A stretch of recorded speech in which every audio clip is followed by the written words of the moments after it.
Okay, guys, so today we're going to be continuing with our positive and negative number multiplication and division and how that might look in some real life situations and how we simplify um, those expressions.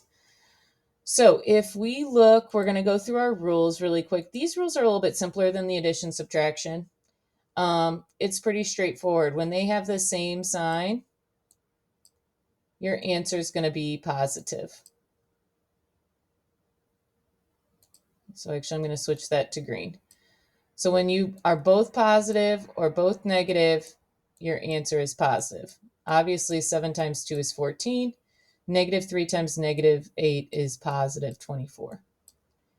When you have the opposite signs, right, one is negative, one is positive, you get a negative answer. Now, what's more important and a little bit harder is how we do division.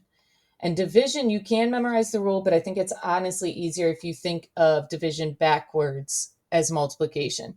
So like, for example, if we have negative 36 divided by negative 9, that's really negative 9 times what equals negative 36.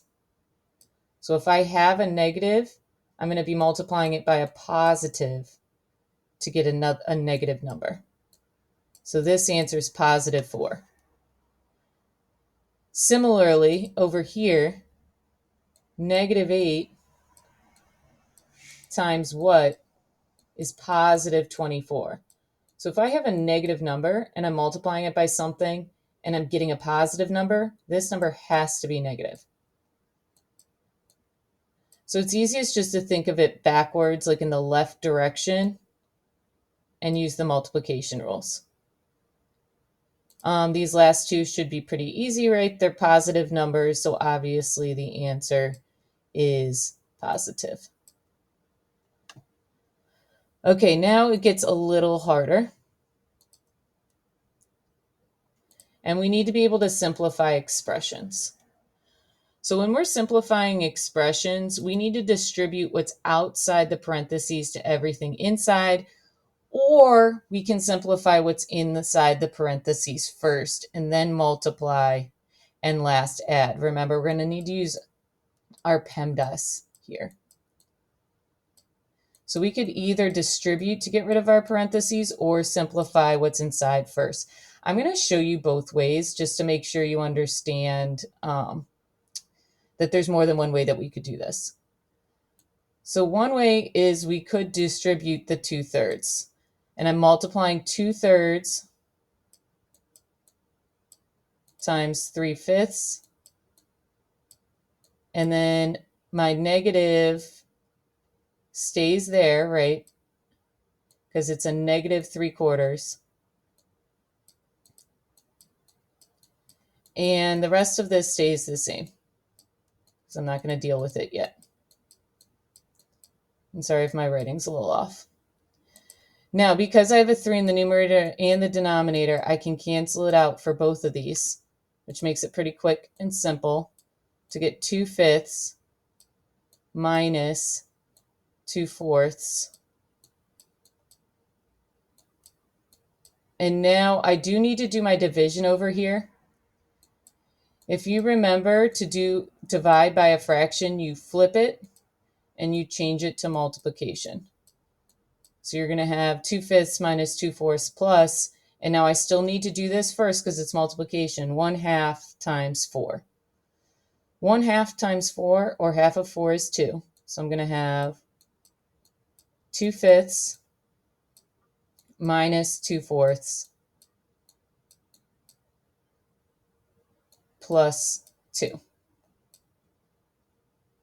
Now I have my negative integer, right? And from now with addition, I'm going to actually just turn this into addition so we have all the same operation. Now the order doesn't matter. This is a half, right? And this is 2/5. At this point, if you get really tripped up with fractions, you could turn these all into decimals and put this in the calculator. Or if you're a little bit more proficient, right, you can see these two combine into 1.5, right? Negative a half and 2 is 1.5. Then 1.5 plus 2/5. 2/5 is 0.4. So this would be 1.9. You could also have turned everything into fifths, which you can't really do with this. You'd have to turn everything into tenths. It gets a little bit more complicated. Okay, now I could have, instead of distributing first, just done 2/3 times whatever 3/5 minus 3/4 is. Now, in order to do 2/5 or 3/5 minus 3/4, I would have needed a similar denominator, which would have been 20. So I would have had to do 12 over 20, right? 5 times 4 is 20. 3 times 4 is 12. I would have had to turn this into 20ths as well. So 4 times 5, so 3 times 5 is 15. And this last part would have stayed the same. Now that they're both in 20ths, I could have gotten negative 3 20ths times 2/3. And I'm going to do my flip and switch over here. So 1/2 times 4 over 1, which I know is 2 from the previous time I did this. Now here I need to multiply. Because these are both 3's, I can cancel them out, but I do need to keep track of my negative. So I'm going to get negative 2 20ths, which is negative 1/10,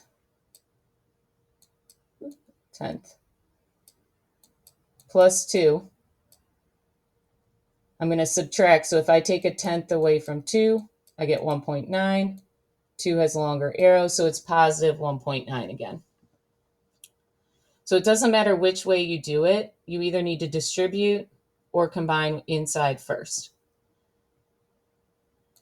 Now down here, you're going to be doing the same thing with the distributing or combining inside first. So I could combine these first and then multiply by this number, or I could distribute the negative 4.1 to both of them and get a negative number for each of them. Here, I'm just multiplying these two numbers. I'm going to take you through the first step of this one, and then you're going to be able to do the rest.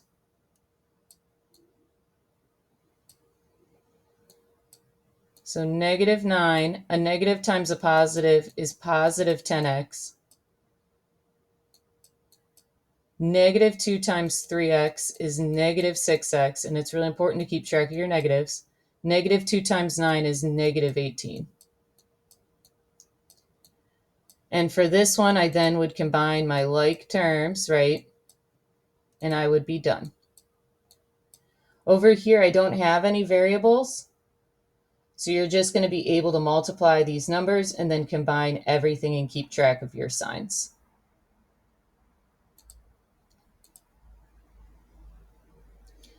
One last thing is understanding the division or multiplication of numbers in real situations and what they mean. So I'm going to go through and kind of translate what each of these sentences means in order to figure out which one is matching with this. Remember, when we're dividing, we're sharing or seeing how many times a number goes into another number. So a bag of almond weighs 1.5 pounds. With 2/3 of the bag of almonds remain, how many pounds do the almonds weigh? So they're asking when there's 2/3 of this bag. So they're asking you to multiply and find 2/3. How many 2/3 cup servings are there in 1.5 cups of yogurt?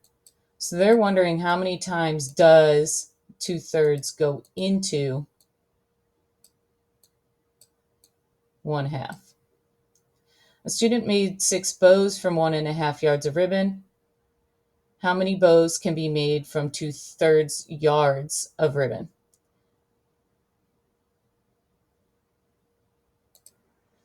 So if they made 6 bows from 1.5 yards of ribbon, you need to divide 1.5 by 6 in order to figure out how much you needed for one bow. And then you would take that and divide by 2/3. A girl has 1.5 cups of soup. She eats 2/3 of it. That means you're taking 2/3 away. So our answer is B, but I wanted to make sure you understood why the other ones were wrong.